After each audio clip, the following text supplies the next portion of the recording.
Ladies and gentlemen, welcome to the Two Geeks and a Noob podcast with your host, Super Beard Vince Hoover, and his co-hosts, Jason Q. Perez and Denise Jackson. A podcast for the indoctrinated nerd, the casual fan, and everyone in between. Now, on with the show. All right, ladies and gentlemen, welcome to Two Geeks and a Noob podcast. It is our third episode. We're covering Loki episode 3, and we have 3 geeks today. I am Super Beard Vince Hoover, as always. I am joined by Jason Q. Perez, who is down that way.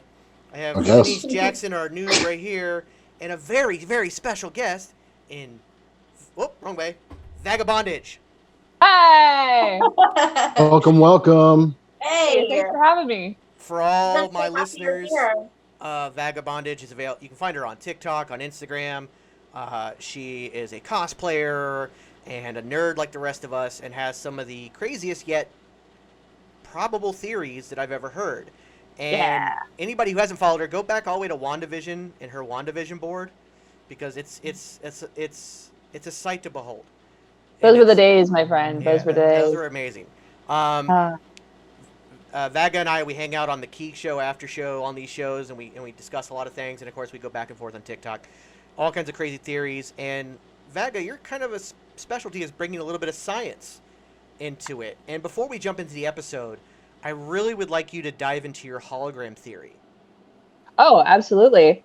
So I try to use Marvel because it's such an awesome medium, and there are literally millions, if not billions, of people watching it all the time, and use that as a stepping off point to just help people remind others that there's so much out there in the world that we don't often think of. And even just what goes into the production of these shows. So often Marvel and Disney have these partnerships with real scientists who are putting their input into them, and that we just don't see it. So it's something nice to try to bring to light the physics of it all. And it's a different aspect rather than just repeating what I hear a lot of others say on the internet. So I try to make it something different and unique. But with the hologram theory coming up, this is something that I picked up on in episode 1 of Loki, just the very special distinction in his 2 powers between his illusion projection and duplication casting. And from that, their definition and the distinction of those 2 powers really stuck out to me. Classic way in shows, you've always got to sort of reveal your hand. If you're going to have a big twist ending, you have to reveal a bit of that in the first act. You can't just have it come out of nowhere. And so in those first couple episodes, I'm always looking for that kind of thing. Anyway, hologram projection is something that we don't really have the technology for. So it's kind of one of those things that sci-fi really wants to get ahead of. And that's where I think this show is going. If I'm going to continue, it's what you think of a hologram is not a hologram. What you think of a hologram is an illusion. Tupac, like those elephant circuses, the German circuses that have holograms. I don't know if you have much experience with any of those, but those are all illusions. They are optical tricks that you can use lasers and smoke and present an image, but it's not what a real hologram is. It's something that stole the word and it's basically an old trick called Pepper's Ghost. It's from the 1850s or so. It was an old theater trick. Anyway, long story short, it's an illusion. What a real hologram is something that technology is working up towards, that needs to use lasers specifically, because all of the wave functions of those photons, of that light, needs to be working in tandem. It can't just be like an LED light where all the wave functions are scattered and they disperse. So regular light, sunlight, that doesn't work that way. Lasers are very specific. Then you have those lasers interact with a 2D code, essentially, and then that would project something in 3 dimensions. And there are theories in physics that say possibly our entire universe could be a hologram. If we could get to the outer reaches of our universe, we might find a 2-dimensional code that is actually projecting inwards. Maybe not, but it's a theory. It came up in the 90s by physicists Leonard Susskind and Gerard Hooft. And so it's out there. It's a theory. but it's one that hasn't been done to death in sci-fi. And knowing that Disney and Marvel love to be the forefront of these kind of things, it's something that I was looking into. Now, That's really interesting. How would Loki's powers then be different than Doctor Strange? Because he does like the astral projections, and Loki can do a hologram. Like, is there something that Loki is not tapping into? Because we saw that in this episode 3, where he had different powers than she did. So it was really interesting to see that. And so, what are your thoughts on that? Well, for Doctor Strange, when we're talking about astral projection, we're essentially seeing his spirit or his mind separate from his physical body. And in Loki, they're doing that in a different way already, where they are having physical movement in their body be constrained, but their minds are continuing. You see that when he gets hit by the time stick and he has to move at 1/16 the speed, when they're using the time twister and he is able to remember what's happening, but his physical body is going back in time. Yeah. Because if his mind wasn't traveling with that reversal, then he would just continue doing the same thing over and over and over again. But he stays in locations because he's like, oh, well, this is inefficient. Why would I keep doing that? Right. Your mind continues on. You're still learning, but your physical body isn't doing anything. And now after episode 3, we may have learned that that's exactly what's been happening for the TVA members this entire time. They may have been living hundreds of years mentally, but their bodies are frozen in time. We got that from the way that Sylvie intervened the mind of Hunter C20. Apparently they're like around our time, but she said she had to go back hundreds of years in this TVA Hunter's mind to get that memory. But for us, that's like modern day. So I don't know. It's kind of interesting to perceive it in that way. But I guess we'll see the difference between those two things. If they're going to have like a third separation, if they're going to do mind, body, and spirit, yeah, that's one direction that Marvel could take it. I just don't know if they will. It feels like maybe it's a slavery thing. I wonder how they're going to go with that. Because if they don't realize, like what I'm really interested to see where that's going to play out. Yeah, I think that the revelation that came from the beginning of the episode and then Sylvie's explanation later on, the variants are not created by the TVA. Or the agents are not created by the TVA. They're actually variants that are then, I guess, in a sense, mind wiped, for lack of a better term, and turned into agent and made to think that they were created there, which is why Casey doesn't even know what a fish is.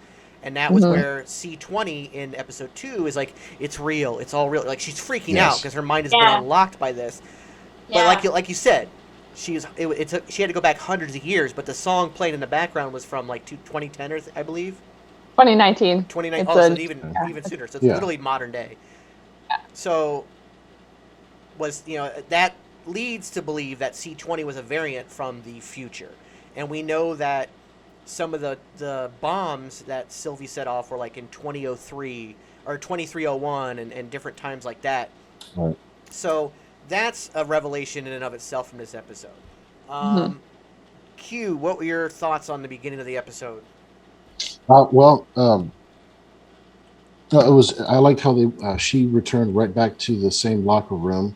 Right when they jumped out. It just. It was also a good way to look into what was happening to C20, that big reveal. Hey, these guys are variants with their minds wiped, or at least their minds are covered. Their memories are covered in a way, so they still do exist. But what better way to have an agent, but one that's completely wiped and programmed to what you need them to do, completely loyal. One could say, in a sense, that their minds were enchanted. Yeah. Something there. That's something we will definitely explore a little bit more. That's a fun part of what's going on in this episode, because we do find out that Lady Loki is Sylvie, but that is an alias that she took on because she doesn't like being Loki. She also doesn't like being called a variant. She has a very solid, somewhat stubborn mindset on who she is and what she has going on. So she doesn't like being called a variant. I think the variants thing. Don't we all? Yeah. Right? Well, I think that the variants thing is more important than not being called Loki. Although that's important. Like, why does she not want to be called Loki? But not wanting to be called a variant, I think, ties into why she's doing what she's doing in the first place. So as we learn more about her plan and the reasoning behind her plan, we're going to find out why she doesn't like the term variant. It almost seemed like a derogatory term to her. And maybe it's because eventually a variant just ends up getting their mind wiped and working for the Time Variance Authority. Yeah, I mean, yeah. He may have been a TVA agent at some point. We don't know. Yeah. Well, remember, Loki. There's been more variant Lokis than almost any other person in the history of the TVA. Yeah, So I heard a good theory today that's actually giving me goosebumps to think about, but I can save it for later if we're going to talk theories. Yeah, we'll talk theories later, but do say that. Going back to that hologram thing, have you guys seen the movie Bliss with Selma Hayek and Owen Wilson?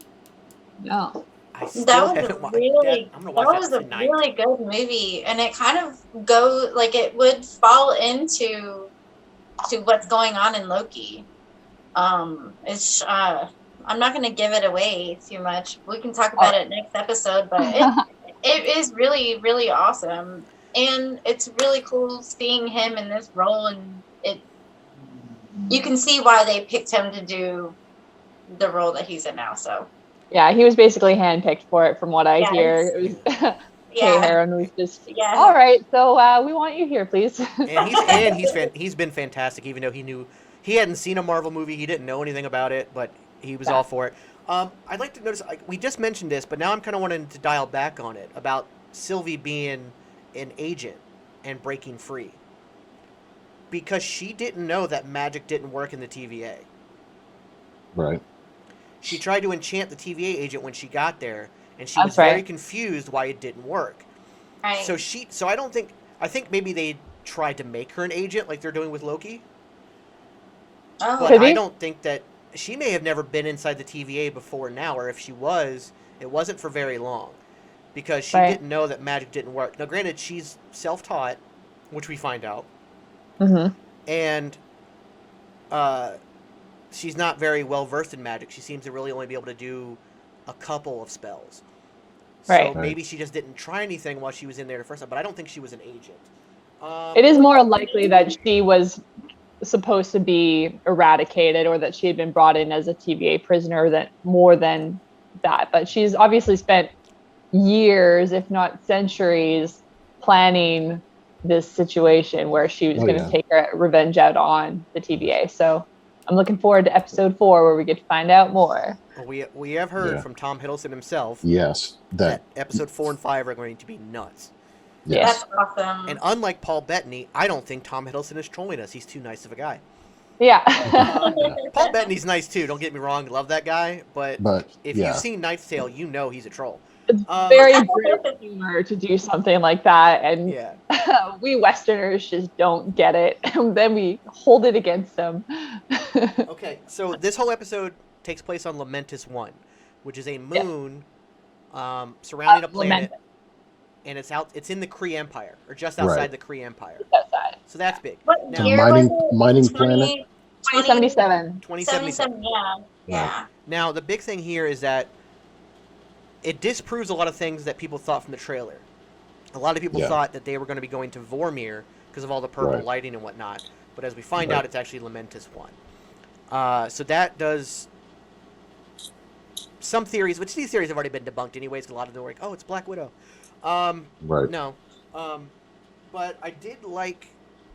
There was a very Ragnarok Jack Kirby vibe to the aesthetic. Huh. It was very much like Sakaar. It had that same kind of look.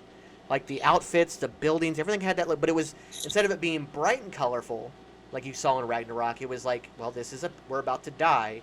It was much more muted and dim, and it led to that apocalyptic feel. Right. But you have to try and understand. We don't know what the solar radar, or what the makeup of that planet is. Like, obviously they've got life for some reason, but if a moon is about to crash into... Wait, they are a moon. So if you're on that moon and they were about to crash into... The planet was coming to them. The sun could be blocked way behind them if they're actually What's that doing to their atmosphere? How is that looking? Yeah, I mean, like the fact that like we have to think in our solar system and the way physics works here.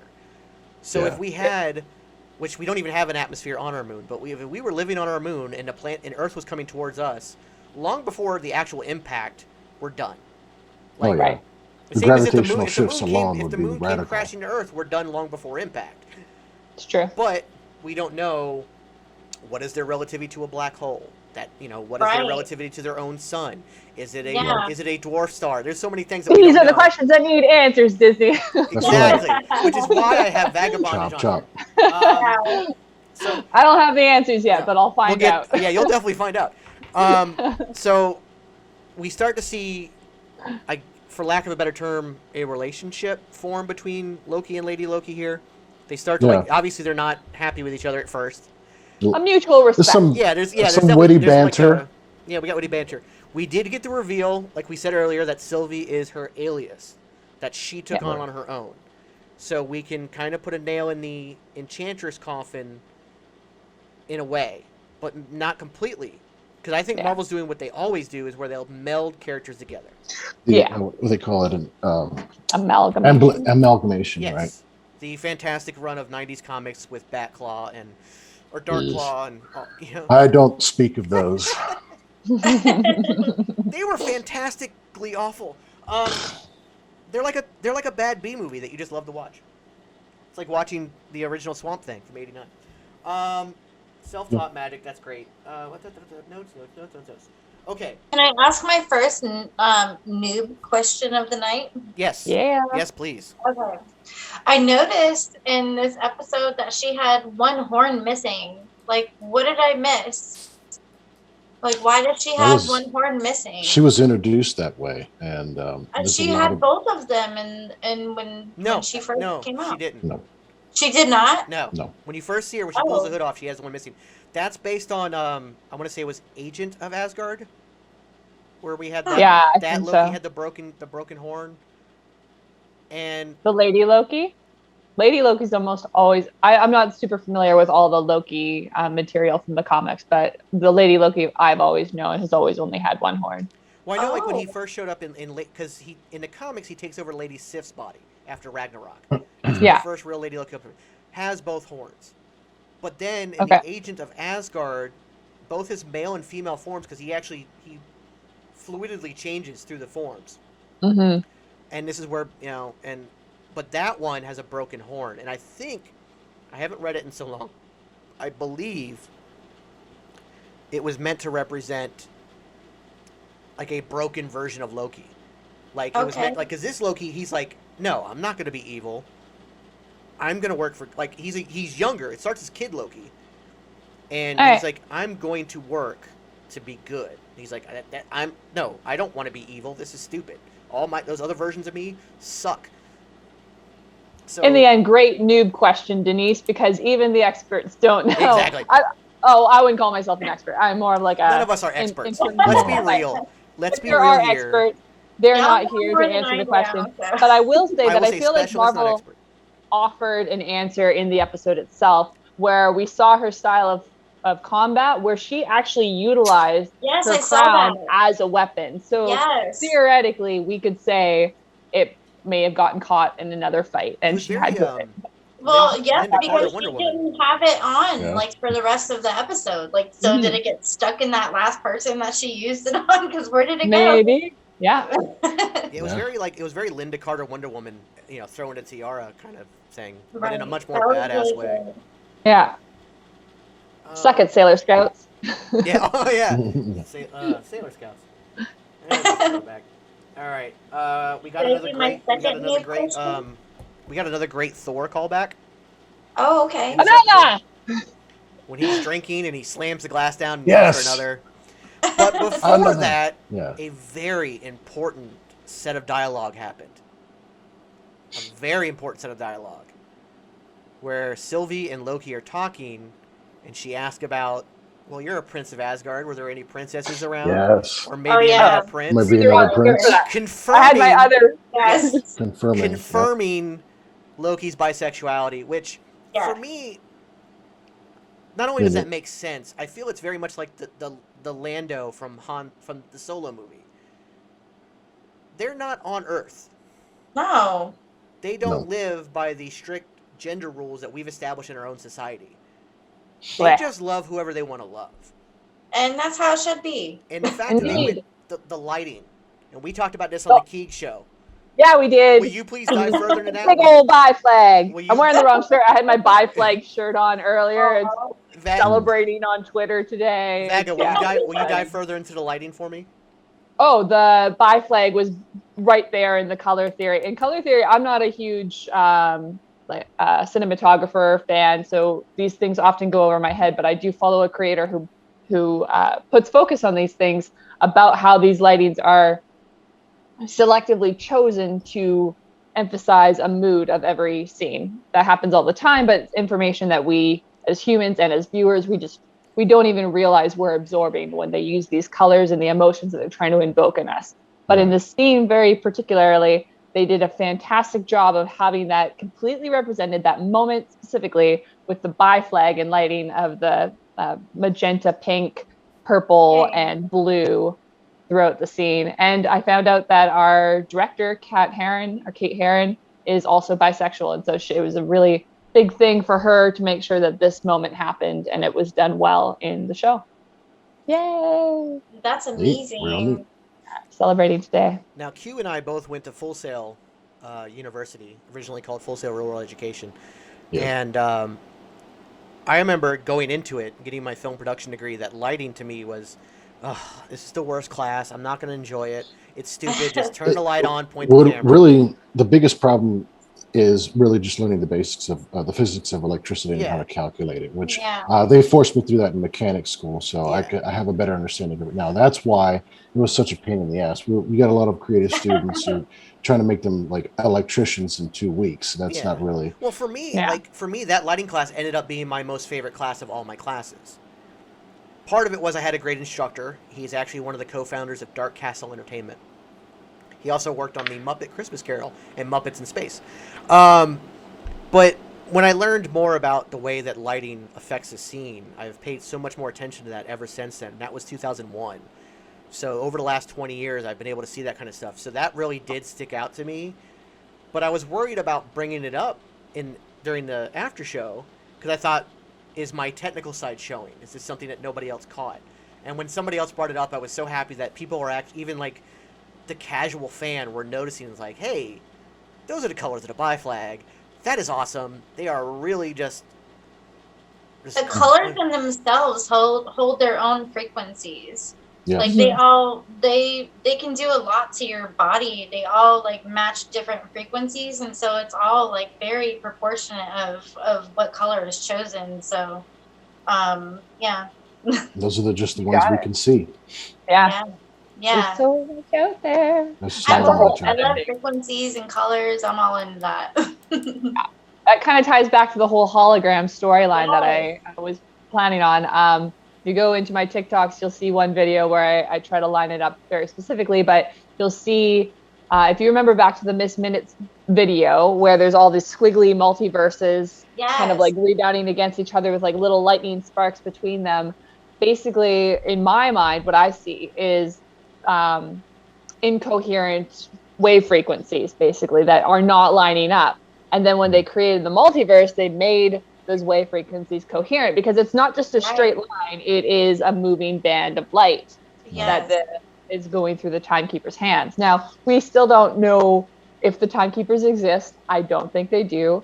But what we have is this material that has been presented to the TVA. This is what the TVA are being indoctrinated with. So this is the information that's out there that everyone's kind of working off of. But I think within that, there's some subtext that will be revealed later on. I could be reading too much into it. I'm totally allowed to be wrong, but that's what I see. Well, I think I mentioned this, I don't know if it was last episode or the episode before. There could be a very Wizard of Oz moment with the TVA. Don't look behind the curtain. However, I'm not so quick to jump on the TVA's evil bandwagon. Yeah. I think that, yes, they're lying to their agents. Yes, they're lying about they're supposed to be a sacred timeline, but it's basically a timeline they're choosing. but they could still be altruistic, albeit in a selfish way. Like, they think what they're doing is for the good of all beings, and they've made this elaborate construct of the TVA to help them do it. But I don't think there's malicious intent behind it. Like, everybody was very quick, like, don't trust the TVA, da-da-da. Which, obviously we've caught them lying now. Right. But I don't think they're evil.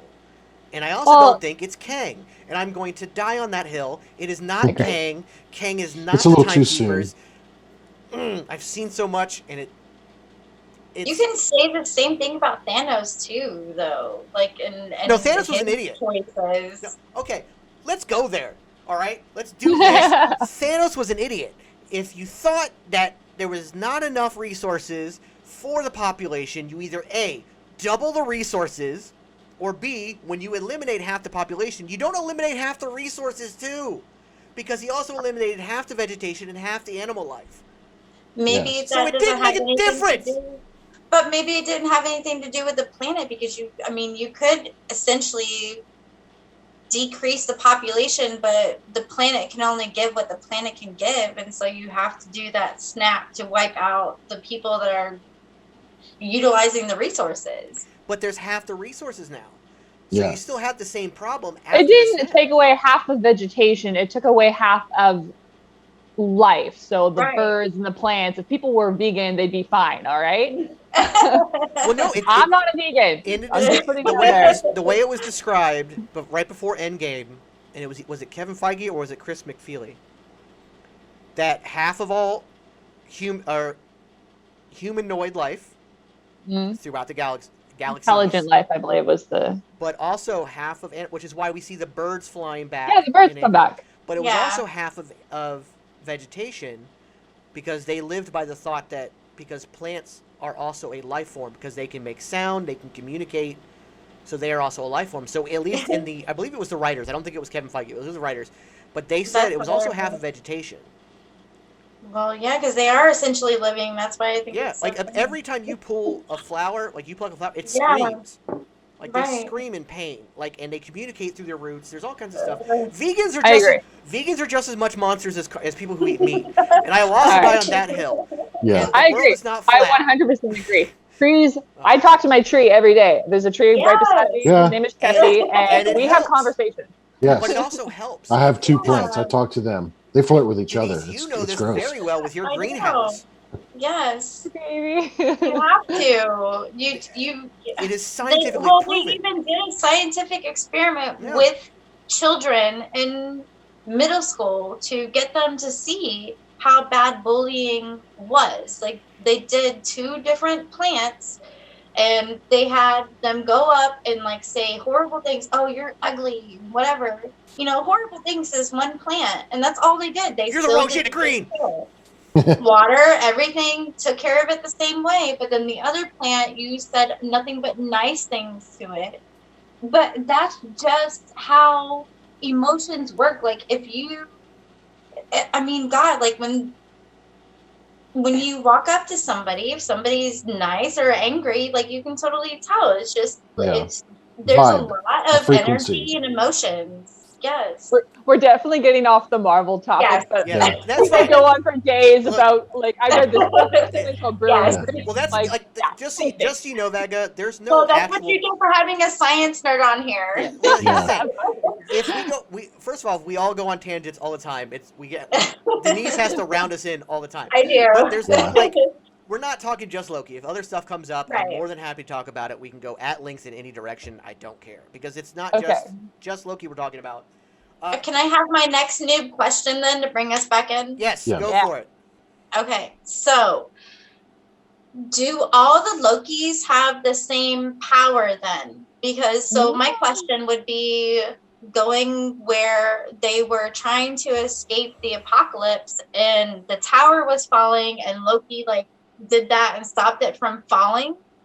But she didn't know how to do that. And then also, an addendum to that question would be if he could do that, why couldn't they just freeze the agents from attacking them? Right. I have a theory about that.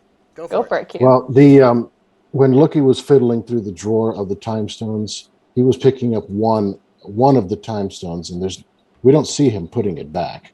Now, what are the chances that he puts himself into a universe of that particular time stone so it would work?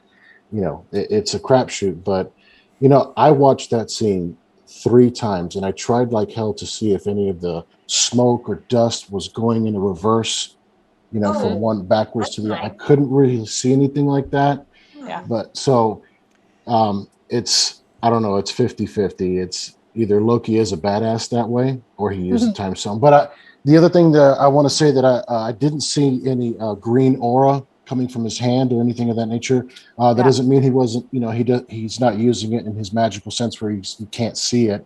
But I don't know. I think it could have been all Loki. It definitely felt like the most powerful extension of telekinesis that we've seen, even throughout the Marvel universe. But we know that he has that power. He used it earlier in episode 2 when he was fighting with the enchanted hillbilly, and he basically called that Roomba out of nowhere. Or was that one of the TVA agents he was fighting? But he called the Roomba out of nowhere, and he used that. So he has that sort of power. But this is definitely the biggest scale we've seen him use it. Yeah, the other thing I wanted to point out too is that if he had used the time stone on the building and that just enough to get away, the building would have then continued to fall as it was originally, and we did not see that. That's what I was looking for. Yeah, to see if it was falling after he left it, Yeah. and it didn't. Yeah. To me, the body language really channeled a catch and push away, and then what we saw was the building going back, and then the camera panned away. Right. Yeah, it was a real arrest of his body, to really throw that force out. When I mentioned Impossible and Insane Theory, that was it. Was the whole he took a time stone, but it's probably not true because I didn't see. You don't see the spell loop around the wrist or anything like that. But there was no, like I said, I looked for the dust too. I didn't really see it. Although even with telekinesis, the building should have still fallen because telekinesis doesn't repair the damage of the cracks where he. So it may have fallen. Maybe he pushed it enough where it fell the other direction. I don't know. Yeah, but because again, that's what I saw, away. And then it was panned dust away. and pan. Yeah. But that was I don't think it totally. That was my Impossible Insane Theory. Okay. I don't think it totally eliminates the idea that he doesn't have the time stone either. But yeah, like there's still it's again, still possible. You could have pocketed one, and we don't know. Does it only work? Like we assume they only work in their own universe, but could it be that they just work in universe and not in the whatever, for lack of a better term, limbo state that the TVA lives in? Right. So it could be that just there in that particular state they don't work. Now we know that from the comics, Infinity Stones don't work in other universes, which is why Darkseid, when he got a hold of the Gauntlet in the DC universe, it didn't work, and it was, and I think he even called it a paperweight at that point. Yeah. I remember he said something like that, where it's like these are nothing more than a paperweight now. And then he throws it to the floor. I have kind of an unpopular opinion when it comes to these Infinity Stones that most people aren't ready to let go of them because even though we had the Infinity Wars only so long ago, what I think Marvel is trying to do with the whole they're just gems in a drawer is get us to move past what we've seen before in the MCU and get us to open up and get ready for the next phase. Because if our big heroes were Iron Man and Captain America, these guys were, a little more down to earth and a little closer, and it seems more relatable. And now we're comparing them to the big superpowers of Captain Marvel, and we've got Photon coming down the line and all these huge cosmic beings. Yes. It's time to put that in perspective too. Yeah, we spent a decade going after these Infinity Stones, guys, but it's time to recognize that there's other bigger powers out there, and they don't mean shit. Yeah, it's time to move on. Yeah, I don't think it was ever a lot of fans are taking it the wrong way in that they're, oh well, if they're just paperweights, then that means that all that sacrifice was for nothing. No, that's not what they're telling you. What they're telling you is that they're ready to move on because there's so much more of the cosmic universe coming. We got the Eternals. We've got even Shang-Chi and the Legend of the Ten Rings. Those rings, which are actually going to be bracelets, because they're the rings that fit on a dragon. So they fit on your arm as bracelets because they fit on a dragon's fingers. But their power is alien-based and going to be cosmic-based and have all that. We have so much. We have Guardians of the Galaxy, Fantastic Four, which their powers are based in the cosmic realm. There's so much coming up that they want to move away from the trope of, well, why don't we just get the Infinity Stones, get the gauntlets, somebody can sacrifice an arm, wham bam, thank you, man. Captain Marvel's probably strong enough to handle a snap, right? Like, that's what people are going to be thinking. But now we have the mystical with Wanda and Doctor Strange. We have the multiverse, which is the big through point for the next coming phases, and it's all very cosmic oriented. So I think that I think you're absolutely right. It's a way to move past them. I just think people need to stop reading too much into it and saying that, well, the sacrifice means nothing now. Because no, in the universe, they're still powerful. Yeah, but and if you want to take that into like the real life perspective, which is what I always try to do, is kind of ground what are we thinking. I love people's imagination, and that's so great. But let's try to think what maybe they're saying about that. If you're saying that all of this fighting and all these battles and everything were for nothing, then you're also putting that same perspective on literally the millions to billions of human beings who have died over the years, who have fought for battles that seem like they're for nothing as well. And that's a really like tough emotion for most people to deal with, and they don't want to think about that. So it's easier to think about in this fantasy realm, but it is essentially what you're saying. It's like, no. If we want to move forward, if we want to progress as a race of humans, then those sacrifices did need to be made and they should be recognized, but we're also going to continue on. Like, they won't be forgotten. It didn't mean nothing, but we can't dwell on that past forever, and we do need to grow. And I think that's where we're at in the Marvel Universe. I feel like that's probably true in like our real reality as well. Yeah, absolutely. No, it's simple. It's time to go from junior varsity to varsity. It's time to graduate. Let's graduate, people. Yeah, absolutely. No more gold standard. Now we're graduating to platinum. Let's go. So with episode 3, it was the shortest episode we've gotten so far, and Vaga and I had a little disagreement on this, but I felt like it was a filler episode. Not that that's a bad thing. That's not a bad thing. Bringing up my trigger word there, Superbeard. I don't think that filler is a bad thing. Oh. Because then find a better way to say it. There's got to be a better word than filler, because filler to me is like when you're listening to it or when you're watching an anime series and they're just dragging it on. It's like you've watched 100 episodes and he's still on that fucking snake road, and you're like, God damn it. Yeah. Filler is things that TV programs do when they need to fill a time slot. We're watching Disney Plus. This is designed to have 6 hours or less of content, very specifically. Every moment counts. There is no such thing as filler. Please find a new word. Well, enticement or appetizer. Well, the reason I use the term filler is because in media there isn't another term for it. But in media, filler doesn't have a negative connotation. Make a new word. The fans have taken it that way. So when explaining this, I use a word that people understand. But I will come up with a new word. And I will make a TikTok about it. And we'll have a new word for positive filler episodes. TikTok. Because I would like to call it setup. It is called setup. And you can't call it filler if the show hasn't ended. We don't know the importance of the context of the information that is there. It's like when people call something a plot hole after episode 1. Shit, that is called foreshadowing. Yeah. Well, I would say it was definitely... Very passionate about this. I apologize. No, go for it. I'm all for it. There was good exposition in this episode, but it was also it was definitely the most action heavy episode we've seen, and I think the fight scenes turned out really well. This is the most we've ever seen Loki actually fight. Mm-hmm. Yeah, really seeing him full on hand to hand, not with like a weapon. Yeah, so much. I mean, yeah, he did use daggers, but we also saw energy blast from him, which you've never seen before. And I thought it was very important that his magic was also green. Because I believe that helps. Gotta remember, he is a brother of Thor, right? Like, he's battled with these Asgardians for centuries. And it's nice to put that in perspective and be like, yeah, we've seen Thor throw down. And now we get to see why his brother and him were so tight for so many years, right? Like, they may have clashed, but there was for good reason. We saw very little of Loki fighting in Thor 1, the first Thor movie. When they were on the Frost Giants planet, you saw, like, seconds here, seconds there of him fighting, but it was mostly focused on Thor and it was mostly focused on the Warriors 3.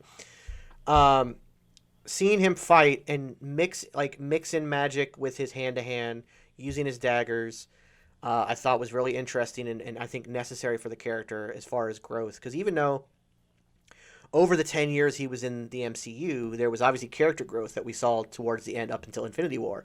I think this show, in just 3 episodes, in a total of 45, and 30, has given us more character growth for Loki than 10 years did.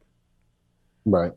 And that's necessary because we're used to that character who's already been through that development. We kind of need him to fast forward, spiritually to that point. Well, I can tell you as a noob, I really, really appreciated him being more like a more comfortable character, and him identifying more with the Asgardian part of himself. That was really proud. And then him singing the song in Asgardian on the train was so beautiful. And yeah, that just really, really spoke to me in this episode. I really, really like that. Yeah, strong connection to Frigga, definitely. And I felt like they have almost in a post-mortem sense of her character done so much justice to her. Yeah. Since Thor Dark World, when she died, it's like, no, through Endgame and now through Loki, like, yeah, girl, you're so good. I love you so much. Cherish her character more and more. And I do want to just point out one small parallel. I don't know if it's a parallel, whatever you call it, subtlety in this show, where that song that he sang is like a very grieving, poetic song. That is what you would call a lament, and the whole episode show is called Lamentus. It was the name of the moon, but that is what a lament is, and I just appreciated that in a small way. I love that, and that's why you picked up on their bond a lot more too in that time. It was kind of like he was singing it to her. You know what I mean? Did you pick up on that too? It kind of was like he was singing it to Sylvie, and it was nice. I'm very curious where Sylvie grew up, like, because obviously she wasn't adopted. So I'm very curious, and I don't know when they'll be able to explore that, especially since 4 and 5 are supposed to be like crazy heavy into what's going on with the series. Oh, we'll get a flashback for sure. If we know, I mean, the whole fact that people knew that she was Sylvie partially came from the Spanish, but then also for the fact that there's this young Sylvie character expected to show up in the show. Yeah. So I think at some point we're getting a flashback and we will see where she came from exactly. So the episode ends with, like, if you didn't know anything about this series and you didn't know how many episodes it was, you would probably think that it was the end of the show. Because it ends with them basically like, oh, well, we're screwed. We're going to die. The Ark blew up. That was our last chance. Yeah. We're done. Like, we're stuck here and we're done. Mobius will save him. That's what I was going to say. Like, will save the day. I think that Mobius will pop. I think Mobius will save them. Yeah, he'll find him. He's super smart. But I do believe that this is where Mobius is gonna turn on the TVA as well, because obviously Loki's gonna tell him, you weren't created by the TVA. You're a variant. You like jet skis because you used to have one or something. Like there's. And maybe then Sylvie will enchant him enough to go in to like pull the memory out like she did for C20. Yeah. So that they might do it willingly, which might be easier for her. It's too dark. Yeah, it's too dark. Oh, is that you? Okay. So and that it would be easier for her if he did it willingly. Yeah. Yeah, I'm sure that Loki will convince him. And then he'll be like, wow. Yeah. I don't think everyone's holding out for this. Wow, but it's not going to happen. That's episode 6. That's your Avengers Assemble moment. That's not going to happen. The director already said it's not going to happen, so people should just set their expectations now. If you're planning to be excited by that, you are already setting yourself up for disappointment. Yeah, but they've said a lot of things and then they end up happening, or they said things and then they then be pleasantly surprised. Don't be disappointed. Exactly. I think that's why it was said. I still think we're getting a wow. Can I ask my other noob question then? You can ask all of your noob questions. Okay, so if he can put them there in the apocalypse, like why couldn't he just put them not there anymore? Like why was that not an option? They traveled at the beginning with the the Oh, time and it pad, was the temp pad. broken. Yeah, Yeah. well, it was battery was down, so the whole Okay. arc of the show was for them to try and find power to recharge the temp pad, but then while on the train, it broke, and then they're like, oh, okay, well, we have one last shot. It's to get on that arc and make sure it actually leaves, even though we know that it's fated to be destroyed, and they failed. And so they're like, all right. Doesn't Loki do that like without that? He No. knows how to transport. I thought he did like know how to transport even without that.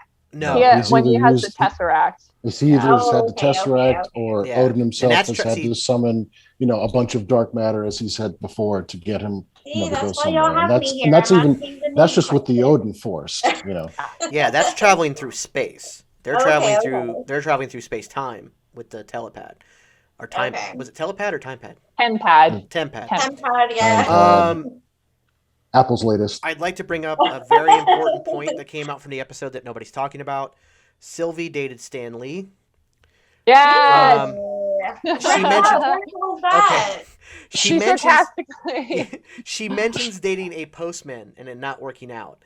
And in the MCU, the only postman we've ever seen is Stan Lee going, I have a package for Tony Stank. Tony Stank. So that is so cute. I am making the absurd connection that she dated Stan Lee at some point. But we've also found out, thanks to Guardians of the Galaxy, that this Stan Lee is a cosmic being. Because he's even telling the Watchers about being the postman, delivering that. I was a FedEx agent delivering a package. And he's telling that story in Guardians of the Galaxy Volume 2. Which also, timeline-wise, doesn't work out, and James Gunn has apologized for adding that. Because that movie takes place in 2014. Anyways, I think that Space-time, timely-wimely. Yeah. What, is it just me, or did it have a little bit of a Doctor Who feel? A huge Doctor Who feel this episode. It very much felt like a Doctor Who episode. Even some of the music, just the way they were they were just teaming up together to take over the ship, the Ark. Yeah, I'm not the only one. Yeah. Although I do I haven't actually watched Doctor Who much. I've seen a couple of episodes, the Crazy Angel one and stuff like that. But I do know, or what I try to relate to people when they're like, oh, there's such a Doctor Who feel to these shows. I can't speak for the atmosphere, but I can speak for the source information, like the time travel aspects of it. You got to remember that all these shows are working with the same source material, science. And even though you or me or any of us may not know the science behind it, there are people who have dedicated their entire lives to the concepts of time travel that have worked out the math to the paradoxes. Literally last year, they figured out that the grandfather paradox could be eradicated. They figured out the math side of it. So if someone did build a time travel machine, we could do that without having an effect. Basically, it would be like this whole time would just self-correct situation. Yes. So I've heard that one. So that information is out there, and I like to remind. It's the Time Variance Authority. Yeah. That's what it is. It's there. They come in there, kick your ass, and send you back. I wanted, as we're talking about this kind of stuff, I do want to start jumping into different theories. We're halfway through now. We're about to explode into the climax of the series. So, you already touched on my insane theory about the Time Stone. So if that does come out to be true, that goes to Q, not me. And if it turns out not to be true, that definitely goes to Q, not me. I didn't say it. It wasn't me. I have no idea what's going on. I think that Sylvie will end up sacrificing herself to save Loki at the end of the series. I don't. Mm-hmm. I have a feeling, because we do know that there is a season 2 coming. They confirmed a season 2 literally 3 months ago. Mm-hmm. So we are getting a season 2 of Loki. Did they confirm it, or it was called for? I don't. It was confirmed in production sheets calling for people to work the production. There's a production magazine. It's like Production Weekly or Production Monthly. It's called. I think it's weekly. But they were calling for grips and best boys and electricians and stuff. And in the list of shows that they were calling for was Loki season 2. So. But beyond Marvel coming out and officially saying we're getting a season 2, it's the best confirmation you can get because it's already calling for people to get hired for season 2. Wow. Okay. So that's the only reason I will say that they've called for it is because, like, if it's not, it's one thing to get rumored, or it's even one thing for an actor to be like, "Yo, yeah, we've talked about a season 2." When they're already hiring people for a season 2, that tells me season 2 is on. It's already greenlit. Or that Disney just puts that information out there to keep fans like us off their trail because they want to keep you guessing. They don't want you to Damn think. it, Disney. No, wait. Now, wait. I thought about that. And I understand that Disney has all the money. But are you willing to pay people on a contract just to stop fans from thinking there's going to be a, They didn't hire anyone. They put the call out. Yeah, posts don't cost anything. That is They true. can just post it out there to see what kind of response they get. And if they get the appropriate response, then maybe they'll look into it. It's called marketing. Well, I when it comes to hiring people, I promise you they all got Yeah, just like she said. Yep. On a Production Weekly, when they have the list, it's very weird. It's hard to read because it's a stupid. Look, I'm just gonna say it. It's a stupid magazine. So it's easy to be misread. No, is what you're saying? No, and let me explain why. What they do is they put jobs currently hiring, and then they literally just. It's like they don't know what the space bar or the enter bar is on a typewriter. Typewriter. Wow, I'm old. On a computer. Because every show, it's listed, and there's a dash. And the next show, dash. Next show, dash. So it looks like one giant word. Yeah. It just dashes in it. And in the middle of it was Loki Season 2. But they also had a couple other Disney projects listed as well, which are going to be interesting, but I won't get into that just now. But Until Kevin Feige says it's not true. Right. It could literally just be misdirection. I maybe we will get to Season 2, but I'm not putting all my apples in that basket. I will say I wish more people felt that way because when Kevin Feige says something, because the whole Agents of S.H.I.E.L.D. is still canon argument is stupid. But we won't get into that. But I don't know. We also know that we have Richard Grant still coming up. I believe he'll be King Loki. Are we still talking theories now? Yeah, we're in theories. Okay. But so I want to say this about Sylvie. I don't think she'll be around for season 2. I think that she's going to sacrifice herself to save Loki. We saw quick growth in their relationship this episode. They went from at each other's throats to a mutual respect that I think in the next episode where we, like the scene in the trailer where they're sitting together on the rock watching the planet come down, it's going to be a very huge existential moment. And they're going to connect on a near sibling level. Yeah. So I believe I noticed that was like some little bit of sexual tension, or a little bit of a sibling relationship. It's kind of I think you're doing the Freud theory. Well, you're doing too much. I'm with Denise Yeah. on this one. I can actually explain a great way to think of the relationship that we're seeing, and it's not a sexual tension situation. It's just, yeah. How I've put it is, okay, imagine that you just dressed up in the most obscure character, nobody knows who you're dressed up as, and you went to a Comic-Con and you saw somebody else dressed up as the same super obscure character. Yeah. You're like, you are my new best friend. I'm fucking in love with you. We have Yes. something in common. I know Right. nothing about you, but I want to hug you right now. Right. That is the emotion that is going Or on I between might hate those them. two. Yeah. Yeah. Which you might. And you might figure that out very quickly. You're like, oh, we have very different views politically. And Yes. apparently we've been raised in very different environments. But for whatever reason, you and I are the same on this thing. And that is what that love is, and that instant respect. And that's what's going on between them. That's why Loki is all of a sudden like curious and confused. It's like, okay, but you're a Loki. Like, we are technically the same. The assumptions that I'm making about us aren't completely out of nowhere here. It's like, yeah, okay, that's great. But also, I was raised in a different world than you. I have had a very different upbringing than you have. And these are things that we experience all the time in our real lives. The person I am today, I'm a white girl who grew up in the Pacific Northwest. If I was a white girl who grew up in Cambodia, I'd be a very different person. Right. I don't know why I said Cambodia of all places, but good choice. I have to say, I agree with you. I don't think there was sexual tension, but No. on that note, there does pose a question.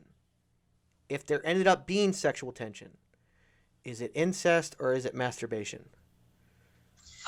we've all had that dream, okay? Let's just put it out there. I've had many orgy dreams with myself, and they're fantastic. Well, nobody can do it better than you, so. I don't think Disney's going to do it. They won't. No, they're already pushing the envelope by think they hiring will. Rick and Morty writers. They're already pushing that envelope quick. Like the fact that Disney has so much respect and awe for Kevin Feige and what they've done that they don't step in at all. And the fact they're like, yeah, go ahead and hire who you want. Yeah. Oh, he's going to be writing the Star Wars thing for Kevin Feige too, eh? Yep. That's what I'm saying. Yeah, Like so Disney has the utmost respect and trust in Kevin Feige. So, I think they're grooming Michael Waldron. I think Feige's grooming him to be the next Feige. That's I think so too. My out there theory. I don't think it's even that much out there. I've seen a few interviews with him, and I feel like, yeah, that's exactly. And even without Kevin Feige there, just him doing interviews, I'm like, yeah, there's something here. Like, Feige's been up to this for so long. He's like, you know what? I might need to move on at some point. And this is a young guy. He's got the right mindset. He's in love with the movies. He's got a good eye for writing. And he's like the friendly white dude that's perfect for Disney corporate. That's and he's ambitious. That's his whole thing working with Rick and Morty was, I'm going to start a softball team and get noticed and work his way up. So that's the plan. I hope they do it right, because if they're talking about all these different Lokis, and for like noobs, I didn't even know there was a female Loki. Like, no idea. And so I'm on board with that. That's cool. She's pretty badass, and that's cool. I'm looking forward to the other ones, and the ones that they showed us of what was it, like Hulk, Lance Armstrong Loki, and all those other Lokis. And so, like, there's my question then: were they captured before? How do they have their picture? Were they captured before? Like, how do they know that they even exist? Well, they did say the timekeepers know all. They're omniscient beings, apparently. Don't look behind the curtain. They did say that Loki. I'm gonna need a little bit more information of that than a noob. Sorry, in episode 2, Mobius did say that the TVA has dealt with more Loki variants than almost any other variant in history. Right. So that means they've fought and captured him. Okay. Multiple times, and assuming they've been erased. Assuming. Yeah. We're assuming. Okay. We don't know, because now we found out that the TVA agents are actually variants. So on some other level, could there be a whole bunch of Lokis sitting in cubicles? The Council of Lokis is actually the timekeepers. Yeah, but could you imagine, that's a good theory. What's that? You go up the golden elevator. Oh, Richard E. Grant, we've been waiting for you. Oh my God. Yo. There's a theory. And I am going to steal that theory for TikTok, but I will credit I'm actually stealing it. Someone already gave it to me. So I will put out, it was Dennis on TikTok who put it in my comments very specifically this morning, like, got to say this now before somebody else says it. I'm like, I will pass that shit along, dude, because that is beautiful. Yeah, you definitely got, that's, because I've always been Make set sure you post all that underneath us for everybody. Which, by the way, I didn't mention it up top, but please like and subscribe and comment all your theories down below. We want to hear from you, so please do that. Definitely, because I've been a proponent of the Council of Lokis ever since Richard E. Grant, when he got hired. The second he got hired, I'm like, who better to play an older Loki? Like, he is, like, Richard E. Grant is Loki to me. So, in fact, I think he's even played Loki in a stage play. Obviously not the Marvel Loki, but like a different Loki. Yeah. So like I said, I think he'll be King Loki. I don't know if I used to think that he was the one pulling the strings and like kind of manipulating Sylvie to do this, and that might. I don't think that. It might still be, but like after this episode, I'm kind of pulling back on that. But like we don't know her full plan yet. So if she's like, yeah, the TVA is evil, we got to wipe them out. Who planted that seed? It may have been King Loki. But I do think that because obviously we have the President Loki or Loki for President version that we've seen in the trailer, where he's got that cheap suit on and the vote for Loki button, and then everybody turns on him. And I actually thought that was happening this episode. When they got to that planet and I saw some of the people, I was like, oh, they're going to go into one of those tents, and that's what's going to happen. And it didn't happen. And no, they still got to show up at like some sort of like Viking type planet to get all of his little followers there. So we've got like a whole nother storyline that'll probably happen in the next episode And then episode 5, we'll get to see president for Loki, or Loki for president. Yeah, we're gonna. So maybe that. Okay, so now that kind of have to reel back on my Mobius saves them. Or that might be, even later on down the line. Because yeah, Mobius is going to show up. In my guess, this is how it's going to go. Mobius will show up, kind of save them. You know what? Actually, I don't want to guess. I don't even want to guess, because for all we know, Loki for president could be another variant that we. Yeah, it could just be another variant we fall into. Yeah, it could be another variant. It's interesting. Everybody she just bombed the timeline, right? And he's like, wow. But like, if that's the case, I don't know. Like now, I'm even more. Like, does Mobius show up to save them? But then does Loki like punch him in the face and steal their Timpat? Like, because obviously there's gonna be more jumping. Obviously, so we got more stuff coming up. But yeah, it's like I want to throw out another Sylvie theory here because we were talking about her before. So you're thinking that she's gonna sacrifice herself and completely be gone from Marvel? Is that your prediction? Well, nobody's ever really gone from Marvel. No. Yeah. So I do believe she'll sacrifice herself, but there's obviously an open way to bring her back in any shape or form. Like, right. I mean, heck, it could be another variant situation where they go to whatever year before she did her plan, and then they show her, here's what you did. But she also wouldn't be the same person, and that might be the case. But something subtle that showed up in this episode as well was her very clearly explaining to Loki what her power enables. And she says that when she goes into these stronger minds, it's like she's there, but they're there too. They're subconscious. And to me, I'm like, ooh, that sounds like some mind fusion shit that's being planted. And I'm not saying that's necessarily the case, but it could be like a two-spirit foreshadowing that we could see of Loki later on, where he becomes Lady Loki and Loki. And so we would see both of them in the future when he just kind of like jumps back and forth. So let's say it's the Mantis thing. Like Mantis would, like, her powers would be like kind of comparable to that. Mantis is more empathic. Yeah, she's empathic. I had to do the antenna. I don't know why. But it feels like she has to touch into somebody's internal self in order to make her powers work. To me, that goes in with the whole, like, what are we talking about in regards to wave frequency and and how bodies and how things communicate on an electric level, because that happens too. I mean, we can have electricity conducted through our body. We can make a light bulb glow in our hand if we're just touching the right kind of conductor. Right, exactly. I think that's what it's called. I'm not the best mechanic. This guy knows, he works for Boeing, but sorry, I don't know if he ever did. Well, I should be exposing you, but okay. So in other words, what you're saying is that there might be in the future a Loki that's sharing two consciousness.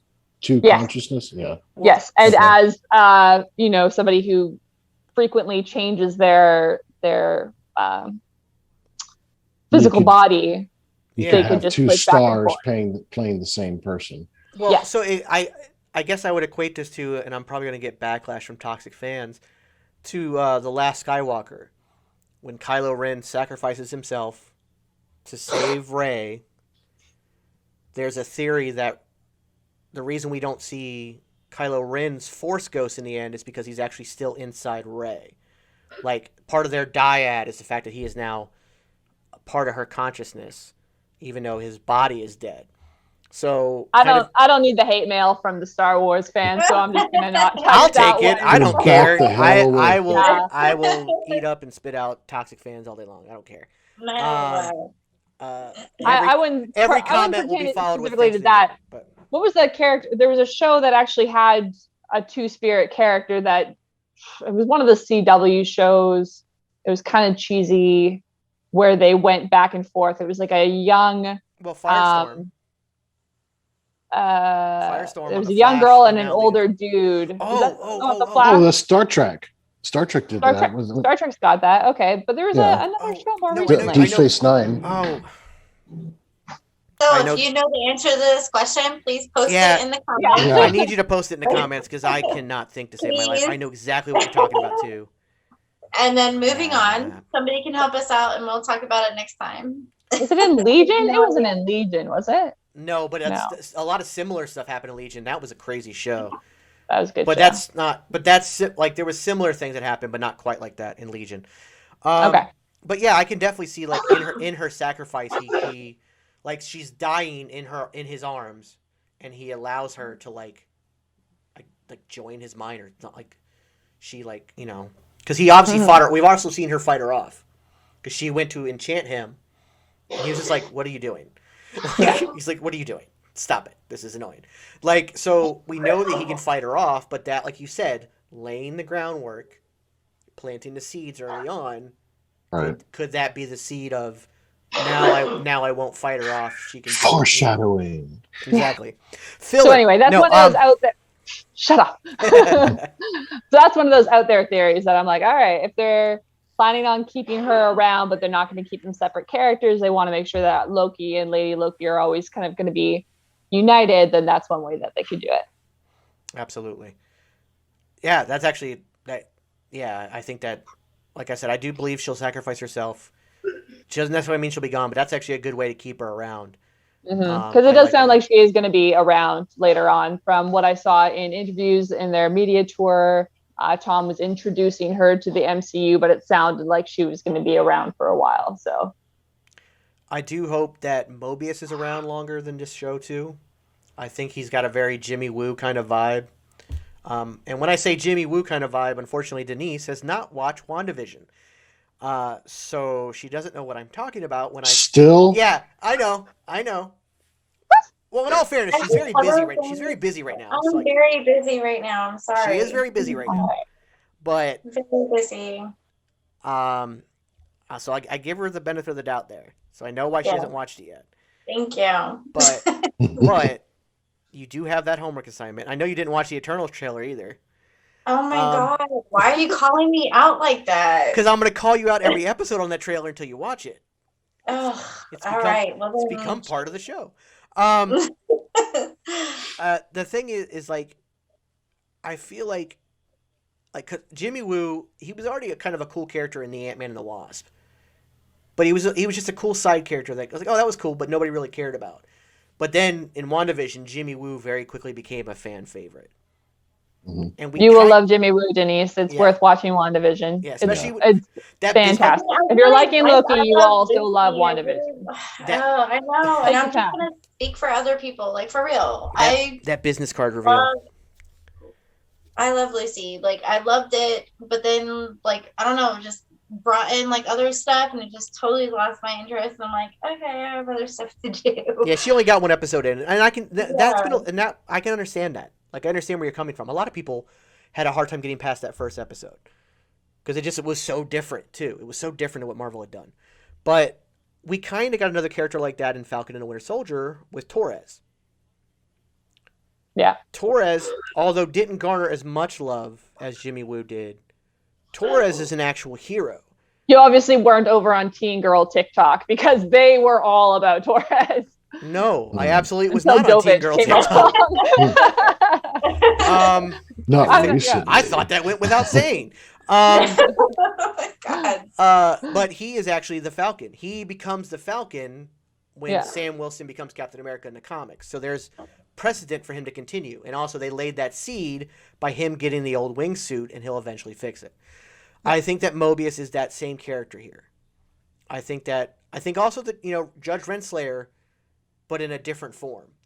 She's going to come back into play, but not in a good way.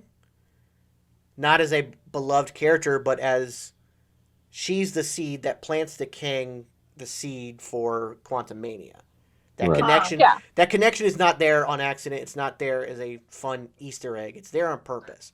Well, I've been saying since they announced Quantum Mania that it means the exact same thing as Multiverse of Madness. So it literally it's the scientific side of the magic side. Big issue with people when they're contemplating a multiverse, they're thinking big. They're not thinking small. But what they don't realize is that people who study cosmology are often also like particle physicists. Like they're people who focus on the tiny, tiny, tiny because they want to understand the big.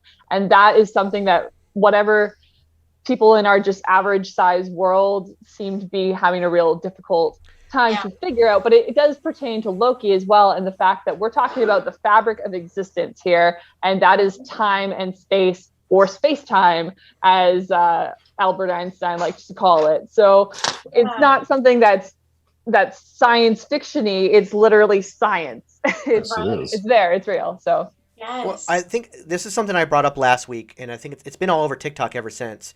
But I believe that the TVA is in that quantum city we saw in Ant-Man and the Wasp. Now there are people who have tried to denounce that theory because they can't. Oh well, this is too big. Her right there. Well, no, like what I mean, like she's not. person. But her reasoning isn't because of what I'm about to say. Okay. Because what you just said correlates to my theory. Gotcha. They think that, well, no, it can't be the quantum city because that's inside the quantum realm and that's too small. Gotcha. But that, as we just said, particle physics is a part of cosmology. And so, like, it's very much could be possibly. And I still think that that's where it is. There's a reason that was shown. And it could just be that ends up being Chronopolis and not. I think Chronopolis and TVA will be the same, but it may not be. And it could just be Chronopolis where Kang is at. I have a visual representation to help this if that's going to make a difference. Okay, so we're all talking about Mobius. For all you listening, if you're listening to the podcast on one of the podcast things like iTunes or Google Podcasts, go to YouTube and you can watch this demonstration. I can visually describe it as well. So we're talking about Mobius. He's a character on Loki, obviously. But in the comics, Mobius was a clone, and there were several other different named versions of him. There was Mr. Mobius, Mr. Tesseract, Mr. Ouroboros, and Mr. Paradox. All of these names have something in common, and that is the fact that they are an eternal kind of loop that go in on themselves. And that's what we're thinking of when we try and compare cosmology to the quantum realm, is that the big also becomes the tiny, and that it is just circling in through itself over and over and over again. And the visual representation I'm going to make is it's called a Mobius strip, which you heard of back in Endgame. You take a long rectangular piece of paper and you're going to make a loop with it. But before you connect the loop, you actually flip one side 180 degrees. This is not a long enough piece of paper. But what you're doing is you're creating a shape that has only one side. This is a terrible, terrible visual. Don't go to YouTube to see this disaster. But the idea is that it is the big always becoming the small. And it's something that we saw in the visuals of Doctor Strange as well, when he was being thrown through the multiverse. So yeah, the idea of fractals constantly like traveling in on themselves. And this is something that physicists are constantly trying to explain as best they can in our evil trying human to find mind. clues of our existence in the quantum side. So Vaga, did you take the red pill or did you take the blue pill? So, that's part of the well, it's not the hologram. That's a simulation theory. That's a different story, but it has similar parallels. Yes, that's really, really interesting. I love how movies can just like kind of blend together with everything else. It's really neat. So it's fascinating to see how many physicists actually use the Matrix as a representation of the things that they're trying to talk about. And I'm like, man, those Coens need more money. I know. They deserve so much more recognition for what they did. The Wachowskis in the Matrix opened a lot of doors that they didn't even mean to open. I said Coens, sorry. You said Coens, that's okay. Yeah. So Jason, before I get to what you expect to happen in the next 3 episodes and your kind of theories, Denise, I actually want to get your perspective on what you think is to come. Because as somebody who has not read the comics and have a background to where you have something to play off of, you just have these 3 episodes and what you've seen of Loki over the last 10 years. Or 12 years, or 13 years, whatever. 2008. Well, I mean, honestly, what I feel at this point is that Loki is a genius. It's really hard to decipher what his actual plan is. Like, yes, you can see the bond with his, self, or like his sister, if we want to call it that. Or, how would you identify with, if you met yourself, how in would a parallel you universe? Yeah, like how would you feel? Would it be like in an endearing sense?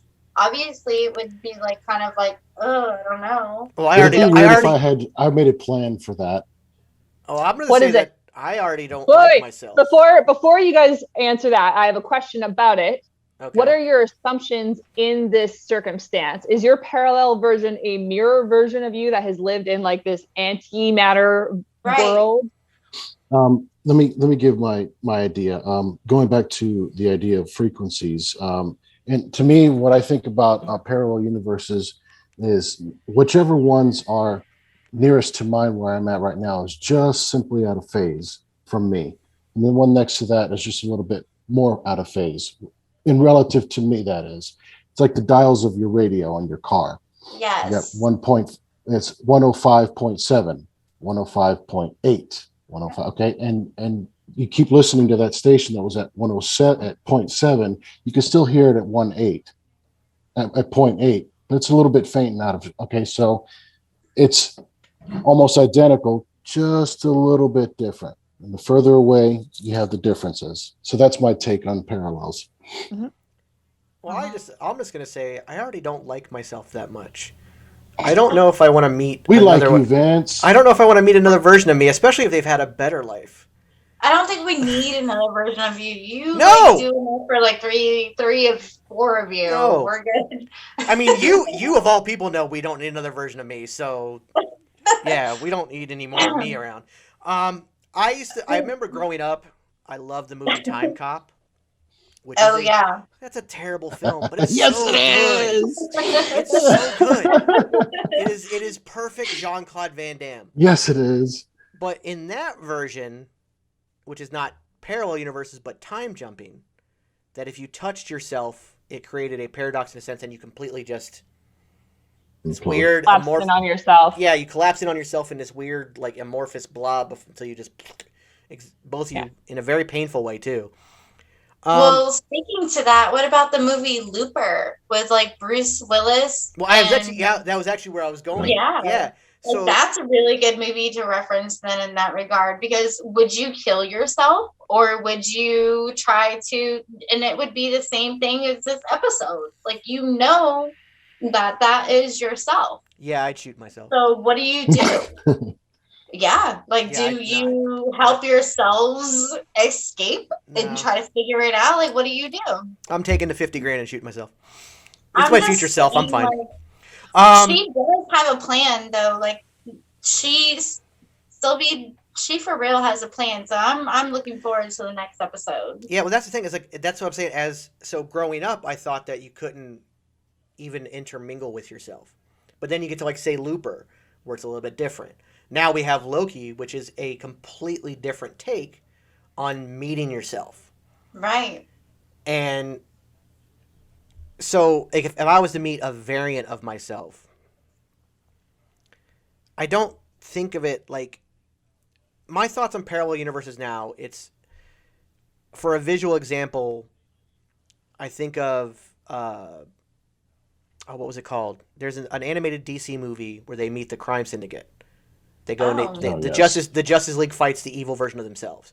At the end of it, there's was that in the 80s? No. It was actually just like maybe 10 years ago. Right. Okay. And it's one of my favorite graphic novels turned into an animation. But at the end of that, Owlman, the evil Batman, has figured out that if there are parallel universes with different versions of us, then all existence is meaningless. So he goes back to the what would be Earth Prime, the start of the multiverse, where every decision from the first decision ever made, a multiverse is formed. Because so let's say the first decision was to take a step left or a step right. So on Earth Prime, they took a step left, but if they took a step right, it's a different Earth, and it's just an infinite branch. He had decided to wipe out Earth Prime, thus in turn wiping out all existence. But they didn't have the TVA trying to decide what they were going to do, what was right, and who was going to be a variant. That's also only one version of a multiverse. Yes, there are many. Yeah. And this show seems to be planning multiple multiverses. What Loki is trying to do is use the ones that haven't been done before. And that's what I'm really enjoying with the whole hologram theory. So we'll see if that's what plans out. But I think a big misconception when people are thinking about the many worlds interpretation, which is what Superbeard is talking about, is that it is a many branch tree, that it just is continuously and exponentially expanding in all directions.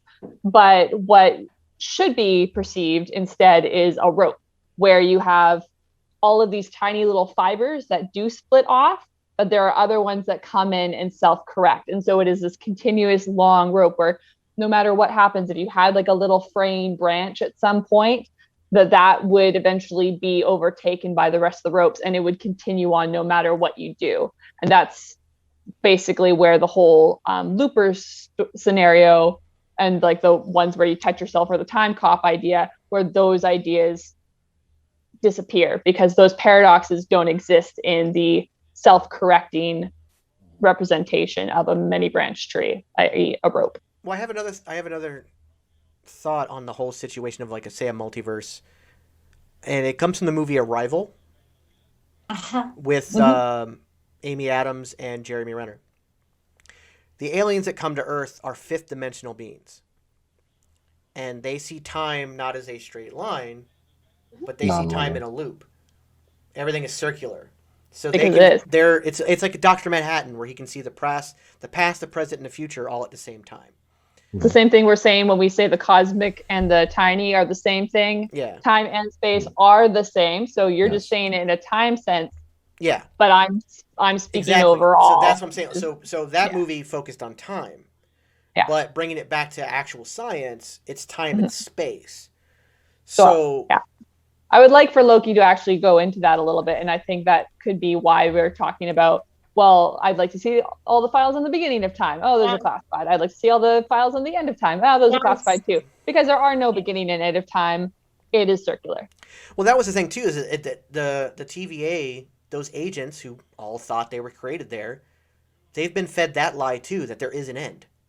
Mm-hmm. That what the timekeepers are doing is they're currently pruning the future. They've already pruned the past. They're now pruning the future so that they all meet up at the end of time in peace. Well, a need-to-know basis. Classic middle management strategy. I'm really looking forward to next Wednesday. I know we have to wait a whole week. Oh, wait, but I didn't get my question answered. Which was? So if Loki could stop the tower from falling, why were they not able to stop all of the other people attacking them? And then also, why was he not able to just put them into a different space then? Oh, why he couldn't put them into a different, like Magneto teleport them there? Why couldn't he just levitate them where they needed to go on the train? Yes. I'm going to say one, adrenaline. When you have a giant building fall on you, you're going to do everything you possibly can to make sure that building doesn't fall on you.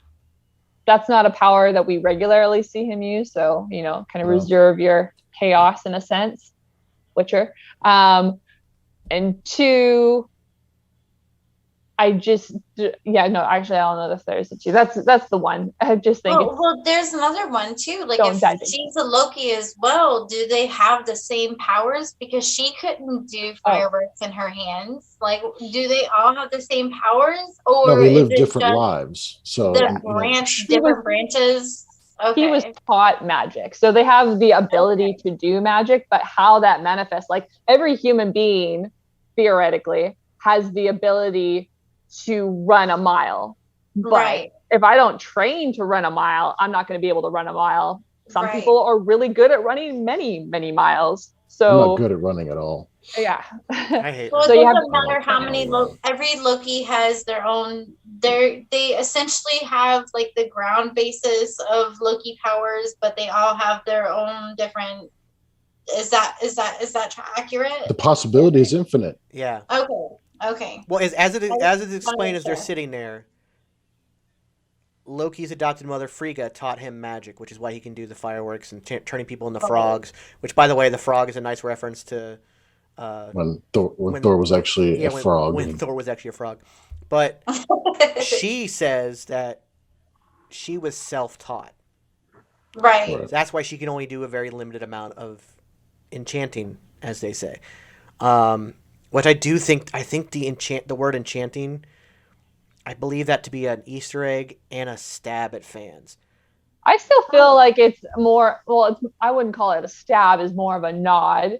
And there is a possibility that her adopted mother or could have been Amora. We don't could know have yet. been Amora, yeah. So, but I do believe and Amora learned her magic from the Norns. Yeah. So again, that could be something that gets picked up on later on. I almost feel like it's like, hey, you guys remember when you thought it was Mephisto all through WandaVision? Enchantress. I never thought it was Mephisto. Those people listen to too many certain YouTubers. And well, okay, all right, hold on. Now, wait a minute. What? Do they talk about where Thor's mom, like what her origination story is? Because that would be really interesting to know. Or not. Well, Thor and Loki.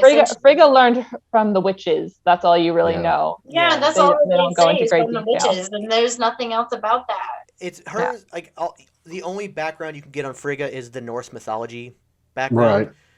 Marvel, I don't even think in the comics they really explore it too deeply. Wow, I would like to know more about that. That's really cool. I think I would love that too, because I think Renee Russo is a waste to not use again. Yeah, I think she's fantastic.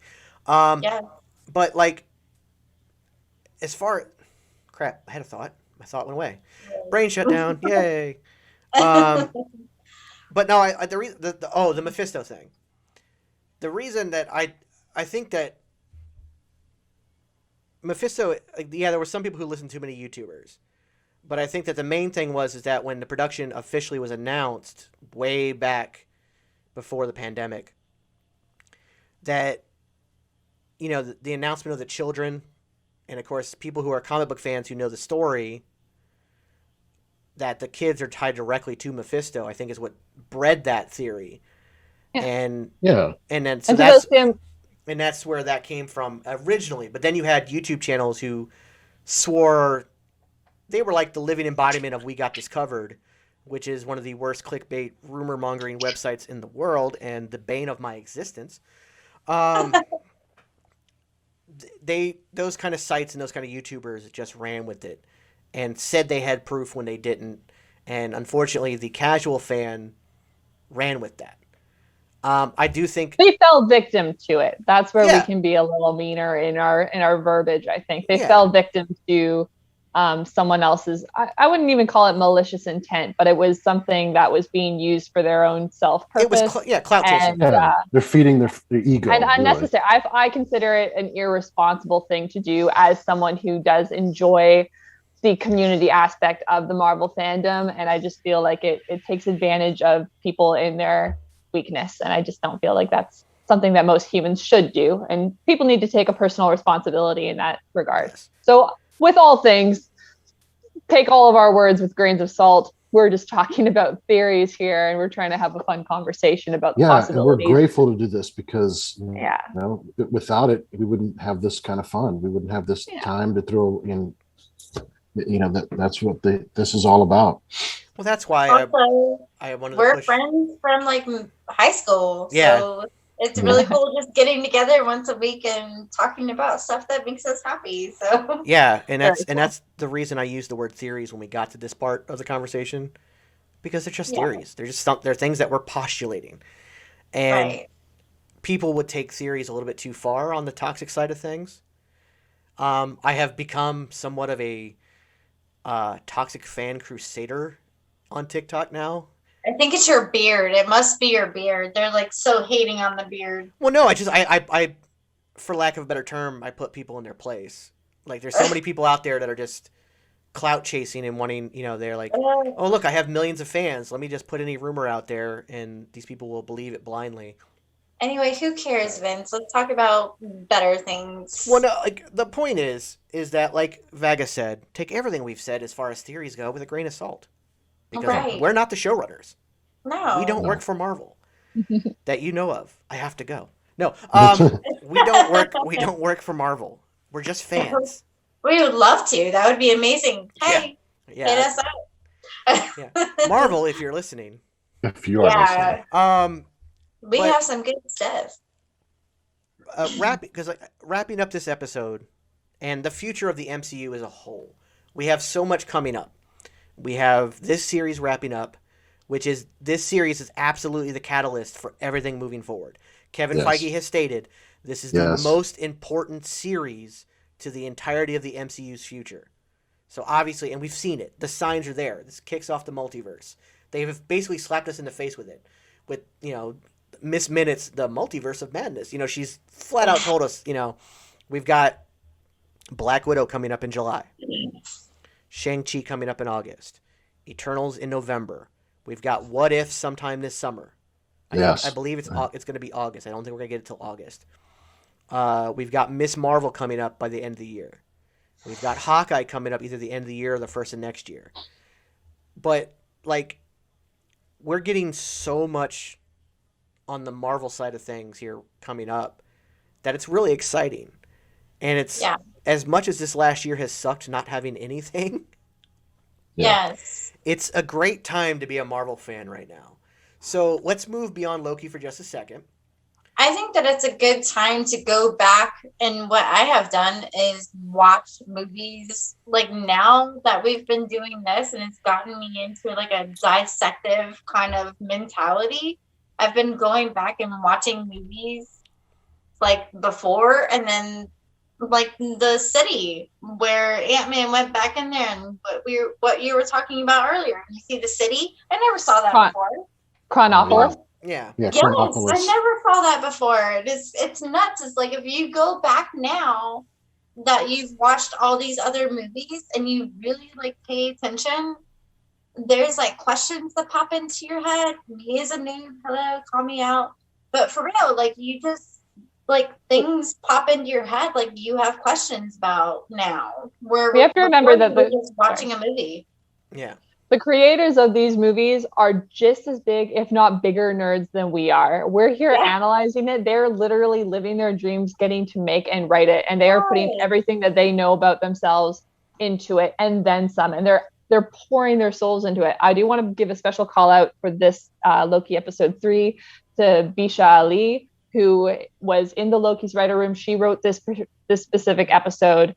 And she is also the head writer for Miss Marvel, which is coming later down the line. So big call out to her because she's amazing. And Michael Waldron gave her special credit that she was essentially the creator of the timeline in the writer's room because she is the biggest nerd of them all. She had watched every episode of Star Trek. She knows what she's talking about when it comes to I love that. when it comes to sci-fi.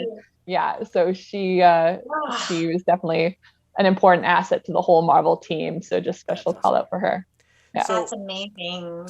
I love how science is pulling into all of these episodes. You just see it so much more now. You gotta base it in realistic points of view, right? They're talking about real human emotions here, so that the audience can relate to it. They're using real color theory to help extend those modes. That there's every little detail. We're just receivers, basically. We are just intaking information that we don't even understand or even consciously perceive, but our eyes are absorbing this light. Our bodies are feeling the frequencies of these sounds, and our brains are processing that and barely scrapping together a conscious idea of what we think we're absorbing. But there's so much more and beyond it. And it only goes, the more you watch it, the more you see. So yeah, definitely take this time, go back, watch those shows, see what you've missed in the past, because there's so much work has been put into every single pixel on your screen. I will tell you, people, as a noob, going back and watching all of the videos, all of them, it's broken down into phases on the Marvel app, Disney Plus, Marvel.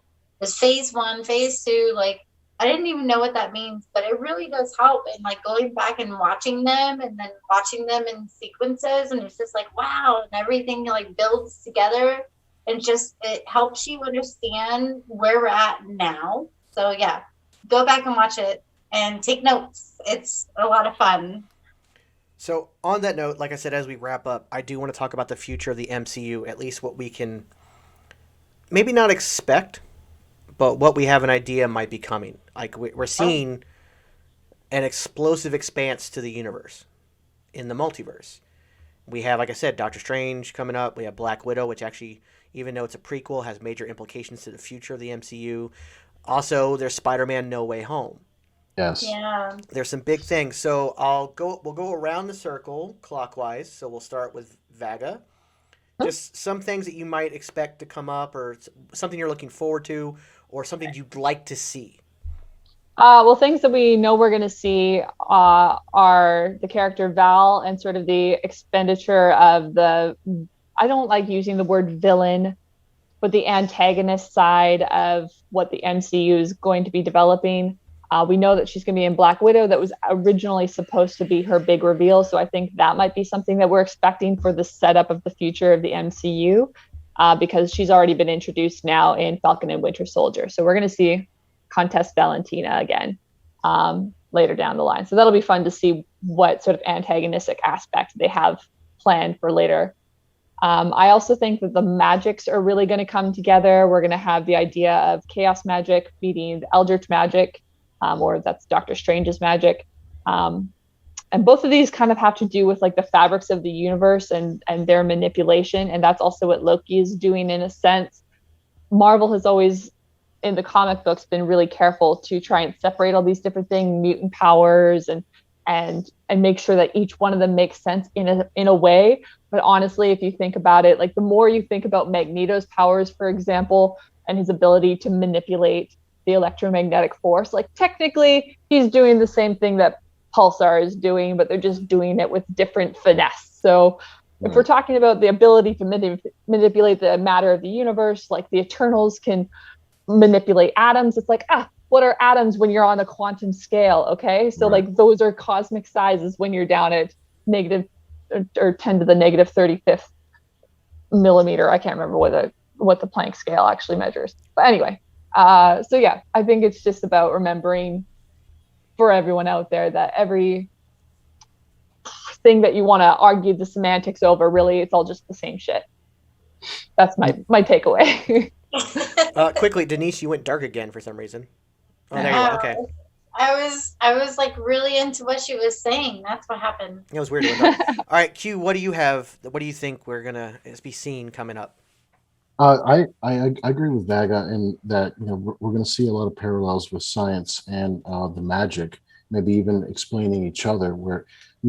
I think back to a time. I think back to Thor when he said, to you would seem like magic is technology to someone else, or however it's said. I come from a world where science and magic are the same thing. So is it really such a far shot to think that might be the way that this attitude is going? I agree with that, and it's like you had mentioned earlier in the episode. We're really bringing to light a lot of these things and what scientists are theorizing about, and doing this thinking and having fun with these nerd ideas are becoming commonplace. It's like being a nerd is being cool again. Yeah, nerd is definitely chic now. Denise, as somebody who has followed the movies but is still relatively new to the whole world, what do you expect coming forward, or what do you want to see coming forward? I think with me watching these movies, I kind of identify with a lot of it, like in my own physical reality. And that's what makes me more captivated with that, is because I am more interested in the scientific approach that they're taking to everything and quantum physics. And, I love Doctor Strange. Like, that's my most favorite. And I really, really love how Sorcerer Supreme said that Doctor Strange was like the best of them all, because I really love him in that regard. But I would say, like, the power of belief is something that we need to hold on to ourselves even today. And you can manifest anything that you want for yourself. I would say believe in yourself, and anything that you want, ask and it is given. But you can't ask it with a lowercase w. You have to ask it with a capital W, and like really go after it. And God bless your dreams. All right. I would like to say that we have a lot coming up, and it's all going to be game changing as far as what we we look back at the Infinity Saga, that entire realm is about to be flipped upside down, and we're already seeing it. The groundwork's already there with WandaVision and with Loki. And I personally feel that although we know that Spider-Man No Way Home and Doctor Strange in the Multiverse of Madness are going to have huge impacts on the future of the MCU, I think the film that people are still kind of sleeping on, and the one I think that's going to be incredibly important, is Eternals. Because that story will actually deal a lot with the origins of humanity in the universe. That film spans like 10,000 years, if not more. It's going to deal with the Celestials, which is a big part of this. And that's going to be a huge science part of this, because the Celestials were there at the beginning. They forged the Infinity Stones out of the Big Bang, as Wang put it. So, there's a lot coming up. We're going to have plenty to talk about just on the Marvel side, but you've also got a lot of stuff coming up with DC. We've seen, and as Loki wraps up, we're going to have some time to be able to cover more stuff here on the podcast. As we've seen, Supergirl has been shown to us in the Flash movie. The new the Marvel family for Shazam in their new look was shown. There's a lot of stuff coming up. Batman: The Long Halloween, the animated movie, came out yesterday. I'm going to watch that tonight as well, because again, I don't sleep, so I'll have time to watch multiple movies. So Bliss tonight, as well as The Long Halloween Part 1. Please watch Bliss. That is such a good, it really does tie into what's going on with Loki right now. It's just so interesting. So does WandaVision. WandaVision ties in too. Okay. Directly, in fact. Yeah. It's actually it's very directly. The word nexus is very important. I will have to schedule it into my things. Yes, you'll have to schedule it in. I will. You have to schedule it in. I will. So, Vaga, I can't thank you enough for waking up a little bit early and joining us. Oh, it's so nice, guys. I appreciate it, and you are welcome back whenever you want. Oh, much appreciated. This was super fun. So, all right, guys. Let the people know where you're at, where they can find you. Definitely TikTok. That's where I'm at. That's where all my Nerd Theory videos come out. All of my platforms, I kind of do something different. I'm very rarely on Twitter. I'm mostly there just to stalk the celebrities that I'm looking for and hoping to get some little Easter egg hints out of them. But yeah, definitely find me on TikTok, VagaBondage Babe. And I am also on Instagram. And then through either of those, you can find my links and they'll see all the other naughty stuff that I do online. All right. And Q, Denise, as always, absolute pleasure. Had a ton of fun. Thank you, everybody. Right now, though, for real. Do what? Better Homes and Gardens. Oh, that's right. Yes, you have something. Yes. Okay, I'm sorry. Yes, I'm sorry. You do have something. So go ahead. I'll share it later. It's not as interesting as hers. Oh, go for it. Go. Everybody go find her. But yeah. No. Go find her. All right. So everybody, once again, like, subscribe, comment down below all your theories, your ideas, or just say hi, because we love you. And you can check us out. Anchor.fm, iTunes, Google Podcasts, Spotify, all of it on there, as well as the YouTube channel. You can find me on TikTok, Superbeard Vince Hoover, Superbeard on TikTok. It's so small. Still see it. It's the same as my name, Superbeard. It's not that hard. Find me on TikTok. What did you like an across screen high five? That was funny. Yeah, I got high five. Yeah. I'll pat Denise on the head. Okay. Thank you, Vaga. It was so nice. Thanks, guys. All right. I can't wait to chat another time. Thanks so much. Enjoy the rest of the show, everyone. Remember to think big, and there's always some different way to look at it. Let your mind wander. Yeah. And we'll see you next week, guys. Bye.